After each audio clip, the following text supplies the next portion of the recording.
Hey, what's up everybody? Rob here from Ram Studio Comics. Welcome back. So in today's video, I'm going to be working on this fan art fund, but I want to talk to you about why I think every artist should have a side hustle. And let me first tell you what kind of spawned this particular video. So I know money is a sticky topic. Not a lot of artists like to talk about. A lot of artists just want to put what they love in the front seat of what they do. That's really the first and foremost thing that you should focus on, right? You should do something you're passionate about, especially as an artist. I say for anybody in life, but especially as an artist, it really makes a big difference because you're going to have these highs and lows. You're going to have times when you can't create as well. If you're excited about it, it's going to really help you get through those areas. Okay. It's also going to help you be a better artist because people are going to see that excitement in your work. It's very tied into the visual aspect of it. So that's another, series of topics. But the main thing is this, that, a lot of people will talk about art and they'll talk about struggling. Okay. I mean, it's no secret, right? That a lot of artists, comic artists, artists in general, can find themselves struggling. It's synonymous with the thought process of becoming a professional artist. Now, I've been fortunate. I've been able to work in different professions and make, pretty good money in different things like storyboards and even comic art, not per se the act of making comics. Like, I don't make like a substantial amount drawing this fan art that you see in front of you, but I've been able to utilize creating art and do it in different ways where I can sit around and draw more of the stuff I love, and that's comic art. But again, I don't per se make my bulk of my income from drawing comics. So you got to kind of realize that my statement that I'm getting ready to tell you may carry less weight than somebody that's like worked in the industry for Marvel, DC, Image, and they can say, no, I work in that industry and I struggle. I've struggled every day since I started. So you might look at that and go, well, they know what they're talking about. Rob doesn't. Rob's a YouTuber and a media influencer. I guess you could call me that in a sense, but I'm not. I don't even make a lot off the media influence side. I do have opportunities to do that.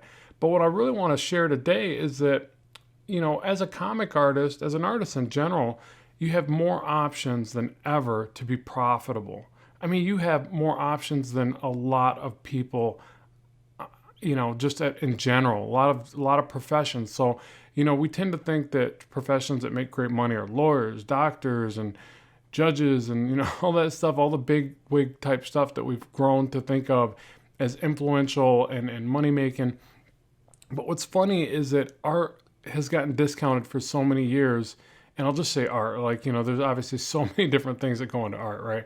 And music is art, so there's all these different things. But the thing is that it's gotten discounted as a illustrator, to say, well, you're either really good and you make it, or most people just don't make it. Okay, I've heard that story plenty of times. I heard it from, one famous person that said it back in the day to me was Greg Capullo at a comic show. He was like, well, get ready to struggle. Arts, comic art's not the easiest thing to excel at.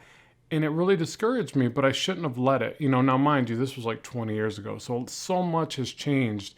That same statement, I don't know if he'd say it today. I don't know him personally to ask him again. I just bumped into him at a show. But the thing is that in today's world, so much has happened. So I saw an article where somebody was working for Marvel, DC, and they were complaining about it and saying, look, be ready to struggle financially if you take this trip. And I really don't like that kind of message. I'm on the outside looking in. So I guess you could say, well, Rob, you just don't want a reality check. You like to, pretend that, comic art is just this lucrative profession when a lot of people say otherwise. And we've all got the opportunities to become the best of the best, I think. I really don't truly believe in just talent. I think that talent coincides with things that, as you develop it, you develop talent, you develop a skill set. I don't think that, I'm just naturally more talented than somebody else. I just don't believe that. I believe I've cultivated what you see through hard work. So we all have the opportunity to become the best versions of ourselves. We don't have the opportunity to become the next Jim Lee or Todd McFarlane, but we have the opportunity to become the very best versions of who we can be. Just flat out. It's just the truth. So what happens is, there's so many ways to find success. Now, as an artist in general, and I mean generally, not just comic art, you have so many opportunities. Some that I'm going to point out are going to be just things that we all know about, probably heard about. I'll start with the most known ways. And some people don't like this stuff, but crowdfunding, right? So you could do a Patreon, and you could do a certain style of art that nobody's doing, or maybe something that everybody's doing, but you do it very well and you deliver constant product and people buy into it and they want to support you. You can do Indiegogo and Kickstarter, where you make your books, or not even just books, anything really. Those are just platforms, so you got to think independently about what you can do with that. But maybe it's a book, maybe it's your favorite comic, maybe you do a web comic. So you can get funding for all this stuff and put together, presentations and full campaigns, I guess, and really look for support that way. So everybody knows about those. You could say, well, Rob, that's real hit or miss. I've seen tons of people fail on that, not get funded, blah, blah, blah. Yeah, you're going to have potential and you're going to have potential failure. That's just life. That's business. But you shouldn't ever let it slow you down. You're going to learn by the failure. If you think fluidly about what you're doing, you're going to learn a lot of important stuff by any failure you have. And then you go back, guess what? You do it again and you do it again.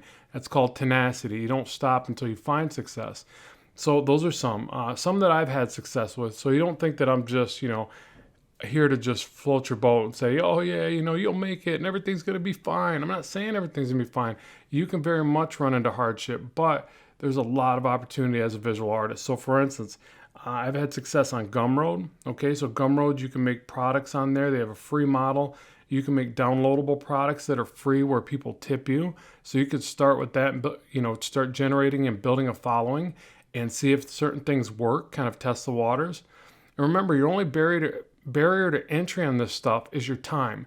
And you might say, well, I'm already working on a book and I'm working 50 hours a week, 60 hours a week, and I don't have time to sit around and make these little side products.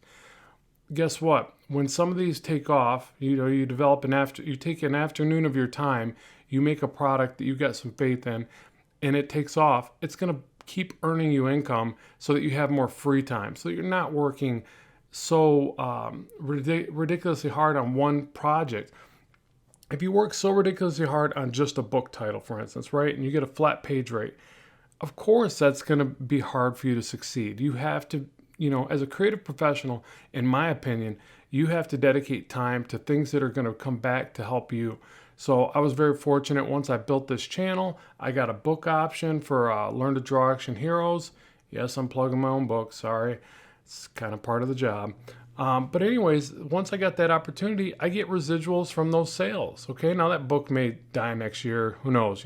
It may keep on going for 10 years, 20 years, hopefully. Or I'll do more books because, again, that tenacity thing. I'm not just going to do one and done and expect it to pay my bills for the rest of my life.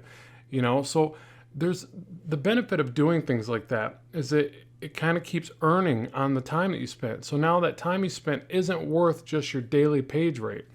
So the other way I would look at it like this, a lot of people are like, well, I just want to draw comics.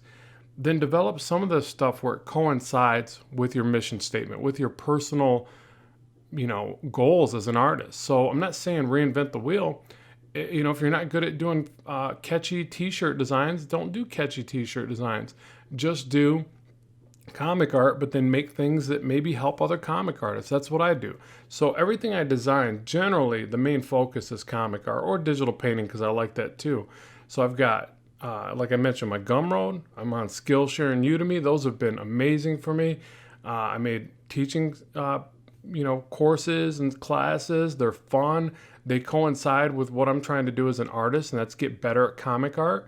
So hey, along the way, if I can teach some other people and help them, bridge the gap, why not? It's a win-win, And so that's what I did. I didn't try to reinvent myself and say, well, I could get on there and I could teach seminars on how to be a better person or whatever. I'm just saying that I didn't try to do things that maybe aren't in my wheelhouse. I just took what I was already enjoying and doing on YouTube. And they approached me, like Skillshare approached me and said, hey, would you like to do some classes with us? And I'm like, sure. I'd already been on Udemy and I'd already gotten approached by Tuts Plus. That's actually what gave me the confidence to do them in the first place because they paid me flat fees to make courses. The other ones, you have to put it out there and you get, residual kind of like royalties, you know? So the thing is again, I see the power of that now because I don't have to spend all my time trying to sell my art. I get to spend more time doing what you're seeing here, and that's draw fan art and art that I enjoy, my Blackstone comic, all that. I get to do that because I've made enough products that keep earning me income. And I'm going to stress this again, as a visual artist, as a creative person, whether or not you're a comic artist, but definitely if you're a comic artist, you have a huge amount of potential to do this stuff. This isn't something that only I can do. This is something anybody that can. Think about this. Think about the power you have as an artist, right? You can take a blank white sheet of paper or digital canvas and you can make something on there. I mean, it's funny to me that as of recently, artists have become a lot more influential and been able to, a lot more people in art have been able to make good incomes. It amazes me that just now kind of happened. Like that, the previous stereotypical belief about being an artist was failure and starving, right? So what happened is the internet has empowered a lot of people, and artists being right in the forefront of that, because you can, as a visual person, as somebody create visuals, your marketing is powerful, very powerful. So what happens is, as you create these visuals, it helps you to identify with people. It breaks language barriers. No one ever talks about that, but that's the amazing thing about art. If you create a certain type of art, and I don't care if it's superheroes or mermaids or whatever you're into, if you create something with your own unique style, people all over the world can see it and follow you. That is powerful stuff. The following will give you so many marketable opportunities you can't believe. The main thing that you don't give up, and that consistently you keep putting that stuff out there, and you think of yourself as a brand, okay? So that you're really kind of, you're not all over the place, right? Because then you can't build a good substantial following, or maybe you could, I don't know. It's not typically what I do. I like drawing the comic stuff that I do, so that's predominantly what I share. So what happens, these people start following me from all over the place. These companies see the numbers, right? They see that your following is growing on Instagram or YouTube or whatever, and that's what makes you a media influencer, or I think it's called, because what happens is they start contacting you to have you make stuff. And some of them will pay you up front, some will pay you up front and give you free products. And I'm not talking like a little box of art supplies. I mean, I've been given stuff like a sit-stand desk that was valued a couple $100, and offers to do tablet deals that cost more than that. And I haven't taken them because I don't always like doing that, because if it doesn't align with who I am as an artist, I'm not going to pitch it to you. Okay. So there's been a lot of brand deals I haven't even taken because, again, they don't fit my narrative. They don't fit what I'm trying to do. It's like, for instance, you see I'm drawing on Strathmore paper here. If Strathmore reached out to me and said, "Hey, Rob, you want to do a little deal here and promote our product, you get a little kickback?" Heck yeah, I'm jumping all over that like white on rice. Why? Because I would show this to you anyways, and I don't get anything. Now, I can set it up through Amazon affiliates and sell them that way. So you'll see some of my stuff. I'll link Amazon links in the description box below for certain things. So again, and that's a free market as well. That's something you could do right now. You don't have to wait for somebody to approach you. So you see how this is firing on all cylinders? There's plenty of ones where you can help align and sell products that you wholeheartedly believe in. You're going to get a kickback. You're going to also get noticed by other people that are looking for brand deals, that are going to go, "Oh, this person's already doing that. Maybe we should approach them." So you're a media influencer because your ability to show visuals and really pinpoint an audience. And you might look at that and go, "Well, you need this big audience, right? It's easy for you to say, Rob, you got 100,000 subscribers on YouTube. Whoop-de-doo." Well, the thing is that it doesn't take that much. That's what people aren't aware of. They think of advertising and marketing, and they think you got to have 1 million followers. You got to have 1 million people to promote to. That's if you were to pay a company to promote you to somebody else. Okay, so for instance, say you went on Facebook or Google Ads, something like that. You really need this really big audience to pinpoint, or to actually get lucky enough to find your target demographic. That's why you see those big numbers where people think that you have to advertise on television and buy a commercial, or it's because the likelihood of you finding your target demographic is so slim.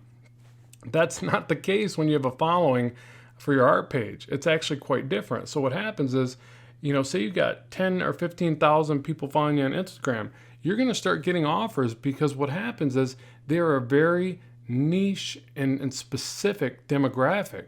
They know those people that are following you because they like art. And if you do a specific art, they know that it's that specific art.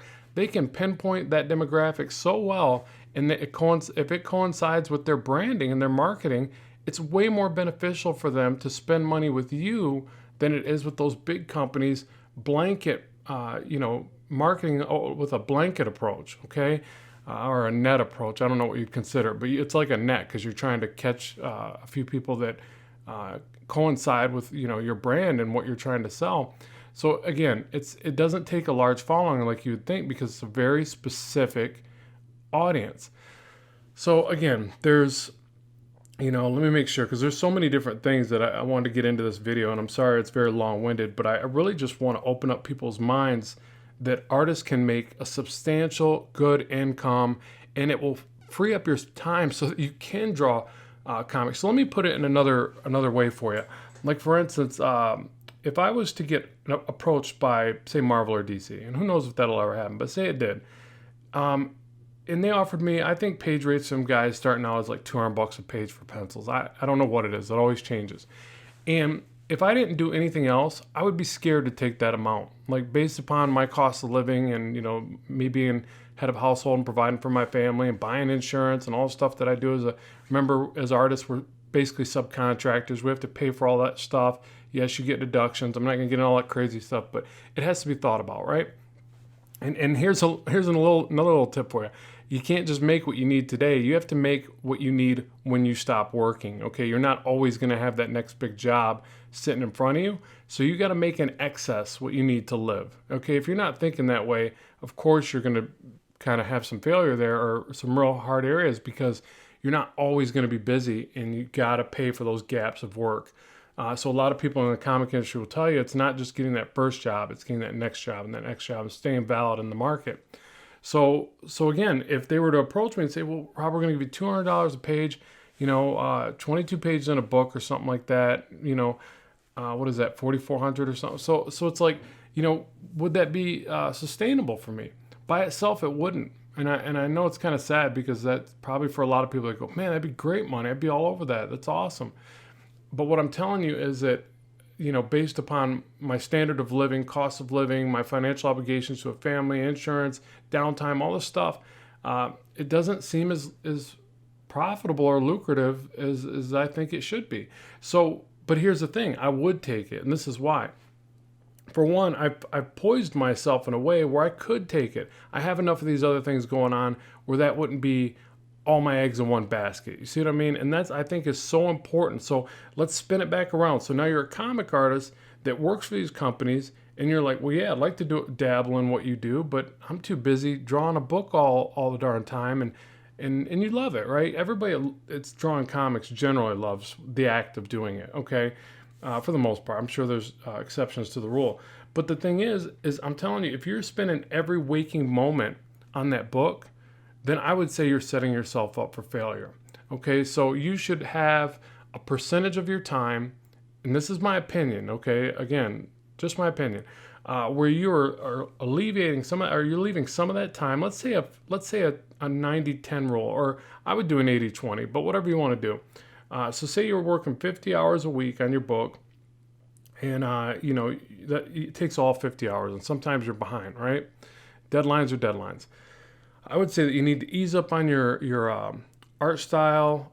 You need to pull back on the reins a bit. You need to speak with your editor, make sure that there's ways that you can have less time that's going directly to the book, whether or not that be pick up an inker, unless you're already just a penciler and they ink your work and you still can't keep up. I would say pull back on the style, lighten the style. Now, maybe that's not doable. I don't know. But what I'm getting at is, from the standpoint I see it as, I would make sure that I still had those 10 hours a week to dedicate my time to my stuff, my IP stuff, my Gumroad items, my Skillshare class, whatever it might be, so that I'm supplementing my income with things that keep paying me past that hourly or day rate, okay? Because again, it is so important, it is so valuable that you do that, so that you're not always just waiting for that one check. And again, you kind of, we're creatures of habit. So if you dedicate all your time to that one project and you say, well, my job's done, that's it, that's all I got time for, you will back yourself into a corner. You will make that all you can accomplish. Or you can say, well, you know, if I squeeze in an hour a day before I get started on the book, and I'm gonna develop a little bit of my own stuff, and I'm gonna put it out there to the world and see what happens. That will benefit you so much more that, you know, now you can feel better about working on those books. And those books are great. I would love to take one of those deals because it would your branding, your marketing, your audience building would be fantastic, you know. I'd do more shows. I would be at the comic conventions all the time, selling prints, selling, sketches. I would do sketches that weren't just, like you're seeing this piece right here. Say somebody walked up and wanted to buy it. Yes, it's fan art, but I'd sell the original. Until somebody walked up and told me I couldn't, I would definitely sell the original. I'd sell this one when it's done, probably 150, 200 bucks. Now, if I'm a bigger name guy, I'd probably fetch a bigger price for that. Or maybe it's not selling, I sell it for 100. But the thing is that I would also sell sketches, and then I would also sell like a metal print. What I'm getting at is I would have a few different things on my table where they couldn't just come up and only buy one thing. Okay, that's just bad marketing, right? You don't go to McDonald's, you can only buy a cheeseburger. You know, you got to have a nice little menu there. So I would make sure that they have different purchasing options based upon their income. You know, like I went to a show one time and somebody wanted to buy a print that I had, and it was just a paper print that I made out on my brother printer at the studio. And it was just paper, regular paper, not even cardstock, nothing. And they're like, how much for that one? And I'm like, oh, I wouldn't sell you that. It's just printed on paper. And they're like, yeah, that's fine. I'm like, oh, $2? And they're like, sure. Signed it, gave it to them for $2. Now you could think, well, dude, that was silly. $2? What's worth? It was so much profit in that because it was just a print on regular paper. Probably cost me 20 cents to print that. And then the guy leaned over that was next to me at the other table. He goes, you could have got 10. It was just so funny, and he was serious, and he gives me this big spiel about why I was selling it too cheap, and I'm like, back to the, dude, it was just paper. But anyways, so you make a nice little range of things that you can sell, and then, you got other options too. You got selling artwork on eBay, you've got setting up stuff on your own website, not just your portfolio, but different things that people can buy to support you, whether it be a t-shirt design of your own character, whether it be just a little bunch of patterns that you generated that make it easier to draw backgrounds for people that aren't as good at background. So many different things. You just got to open up your mind. I'll tell you what, this is the best way to do it. You sit down with a blank white piece of notebook paper and you write down all the things that you're good at, okay? And then you write down all the things that you can help other people with, or that your stuff would benefit people, or that the stuff that you create art-wise that people just love, that it gets the most likes and everybody talks about it and tells you how great you are. So you write down all these things, all these pros that you can orchestrate into your marketing game plan, and then you just try to develop them in a way where you can share that content, where you can get it out to people. Let me think if there's any other major platforms that I've missed. I'll just reiterate the ones I've said so I don't miss anything. Gumroad, if you like to teach, Skillshare, Udemy. If you like putting it on your own website, you do your website with things like there's all these WordPress plugins. If you use WordPress, like I think Shopify is one of them. There's a bunch. There's the different t-shirt sites. So you got like Printful. You got different ones for metal prints. I wouldn't use that. What was that one place I tried using? It was Display. I don't like those guys. It's like I sold a print and the commission was so minuscule. Yeah, that was a scam. And you're going to find that too, by the way. Let me just say that. There's certain ones out there, you're going to try them, and they're not there to help the artist, okay? They're there to help their profit margin. So you want to be careful of that. And you are going to have to test the waters. Don't get me wrong. I've been on bad sites as well. I did a teaching site that, again, the commissions were so low. But some of these guys, their commission rates are really high. Like, put it this way, when I sell a course on Udemy, I make, more. I make 3 times as much as I make when I sell one of my books online through Amazon or whatever. So you got to figure that adds up a lot quicker when it's 3 times the amount. So a lot of these sites, they really do have the creator or the artist or the teacher in mind, and they help significantly because, again, your time, your value, your profitability goes way up because you put time into this one thing. Here's another one that I haven't tried that I would love to try at some point. I do some 3D sculpting. I love to 3D sculpt. I think it makes me a better artist. Some people, they may not be into dabbling in different things, but I love using ZBrush. I started with Sculptress, which was a free one. And then I moseyed into ZBrush, love it. I don't get to spend enough time on it, but I dabble in it when I can. I could very much see myself taking advantage of the opportunity with 3D printers, okay? Like making my own characters like Blackstone. I designed a character earlier today I'm still dinking around with. And so taking these characters, sculpting them in ZBrush, and then outputting that to a 3D printer and selling limited edition 3D prints that are signed on the bottom of the base. I mean, people do that, right?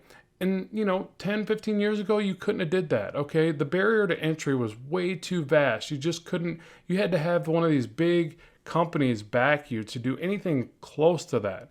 Now you can buy a 3D printer for, I don't know the numbers, but they're a lot cheaper than they used to be, probably $1,500. And you can, do your numbers, see where you're at with the resins or whatever it takes to print these things. And you can print these items, sell them with your, utilize your following online that already loves the work. And as you're making them, you're sharing bits and pieces and snippets of the content. Okay, so as you're making this 3D sculpt, you're helping others figure it out, and you're sharing, behind the scenes looks at it and how it's coming together. That develops an excitement for that product release, right? And then you release them. You say, look, I'm going to run 100 of these bad boys. They cost X amount of dollars, whatever you need to succeed, right? And then you sell them. I mean, how cool is that? You can make your own 3D sculpts, and I don't know. So when I see all these things that are out there for visual artists, for creative professionals, it is staggering. It amazes me that anybody would think that they can't succeed. That coupled with the fact that what you got as a I'm not going to get into deductions and taxes. That varies for a lot of people, but as a self employed artist or whatever, you have a lot of room to really make good use of your budget and get deductions as well. But that's you got to look for your that assistance somewhere else. I don't want to try to explain that to people, but there's a lot of opportunity there. But one that's amazing is that when you do this, when you set up this type of business, you can live anywhere darn near, right? I mean, you got friends and family, you don't want to leave them and things like that. But at the same time, you can relocate and make the best use of your money. That's huge as well. A lot of people don't have that. So it's like they work for a big company, they get this 401k and benefits and all this grand stuff, it's awesome stuff. But at the same time, they got to go where that company tells them. They got to stay there, okay? As an artist, and somebody that does work through the online marketing and this kind of stuff and makes products that sell online, you can live anywhere you want, meaning you can take the same dollar and make it a lot more beneficial for you by living in different places, like a lower cost of living. And there's still places that are amazing places to live. You just get more for your dollar. So again, I really feel like you have to think about these things. You got to realize that there is so much potential as an artist, but you do need to know a few things. You need to take some small business classes, whether or not they're online or, you go to your local college and try to pick something up or, whatever's available. But a lot of stuff online, a lot of great information online. You just got to, filter through a lot of it. And then also you need to study marketing and branding, okay? You need to think about yourself as a small business that needs to market a specific series of things, whether they're your art, if you're going to teach your art, if you're going to, you need to study marketing, okay? Everything to make you a success in what I'm talking about will relate to marketing. And I think that's where a lot of artists struggle. They don't think of themselves as small businesses. And, they think that the end all is getting in with some big company and getting a paycheck. And I'm here to tell you right now, I've watched people that had really secure, amazing jobs and that company went belly up. What do you think that left them? Do not put all your eggs in one basket. Utilize your creative talent and make things that keep earning you past the date of conception. Like you put it out there, you don't just sell it once and go, oh, I hope I get that next job. No, I mean, why would you do that? Like, you have all this potential, utilize it. So I know this only applies to certain people, and I know this video is extremely long. I just really wanted to express this as best I could, mainly because I had a shop, and a lot of you that watch the channel know this. I had a sign shop for many years. You know, I fought tooth and nail to be profitable in that business, and I did. I had some really good times and made some good money at times, but I sold vehicle wraps and all kinds of custom graphics, and we did some really neat stuff. We're in a pretty low budget economy area. You know, I was running a business in Flint, and that's just, you know, not the most lucrative area to be selling what I was selling, but we made it work. So whenever somebody tells me, like, you know, it's not profitable to be an artist and creative people struggle, I get fired up because I heard that my whole life growing up. And then I made things work in areas that a lot of people had to like fold up shop. I made that business run for 15 years. I ultimately gave it up, not because it wasn't making money. I just got tired of it. It was like I just saw myself on a treadmill, and I started pursuing what I do now, and that's working online and being going back for comics. But I had to sell my digital content so that I could keep paying my bills, not sell my house, you know, like to not start over just because I wanted to pursue comics. I didn't want to do that to my family, you know. So it's like I had to hustle and figure it out. And I did. I mean, there's enough stuff out there. If you really are looking, if you really are diligent and a hard worker, of course you'll succeed. And it doesn't mean that you have to just draw comics and, I mean, don't get me wrong. I would love to just draw comics and do conventions all the time. But if I saw myself struggling, if I saw my family going without in certain things, like, you know, and again, I'm going to mention again, even savings. Okay, you can't just say, well, I'm paying the bills today, everything's hunky dory. No, people get sick, people have downtime, all kinds of life throws us some curveballs.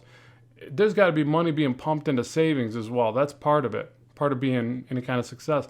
So again, there's lots of opportunities for you. If you got any questions, comment in the section below. Also, comment below and let others know what are some of the ways you've succeeded and kind of made, have you made sacrifices with your budget? I mean, I still consider that even a success if that's doable for you. Share anything that you think would be beneficial for other artists so that we help really combat this idea that every artist has got to be a starving artist. Get a side hustle, do your thing, and I'm sure you'll find your version of success if you keep going for it. So at any rate, thank you very much for watching. As always, keep drawing, keep having fun, and bye for now.